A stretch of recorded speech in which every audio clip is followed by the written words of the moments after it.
So here we have created a part which looks like a hedge. So I've taken a block here, and here in the script the part appears below terrain. So you go to the details and you will see I have chosen a color. You could change the color, pick any color from this range. I want to create a grass hedge, so any one shade of green would be more appropriate here. So this is how you can change the color.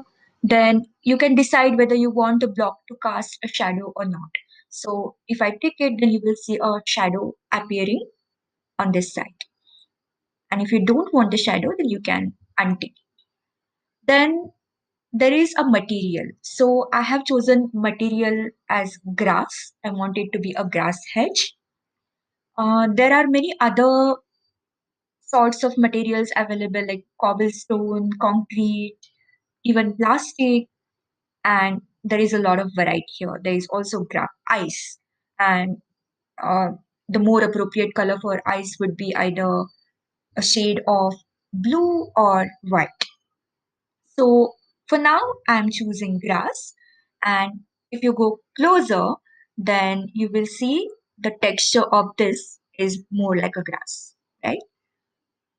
And there is another option which is reflectance and transparency. So you can make it opaque or you know a little more transparent. For now, I'm not going into the details of this because we may not need that at this point in time, right?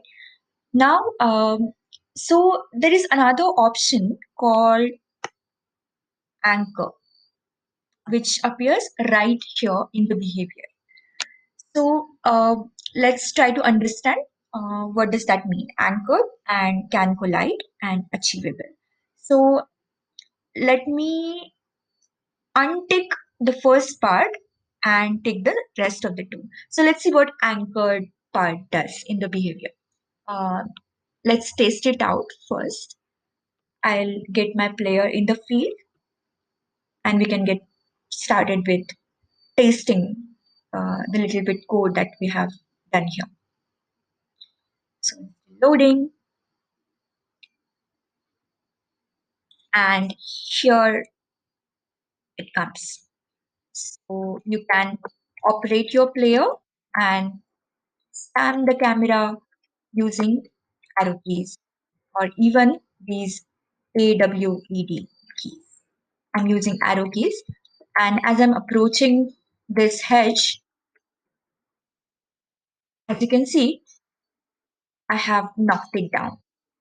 So if we are building a maze, then we don't want that hedge to fall down if the player accidentally or even on purpose hits the hedge. So that's why we're going to anchor it.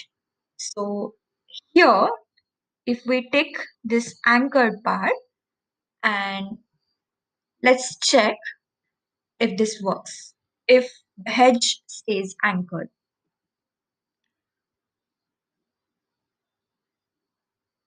Okay, so we have ticked the anchored part in behavior section and we will test this out.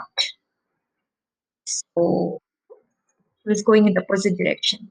Okay, so my target is to bang this hedge. You can also jump.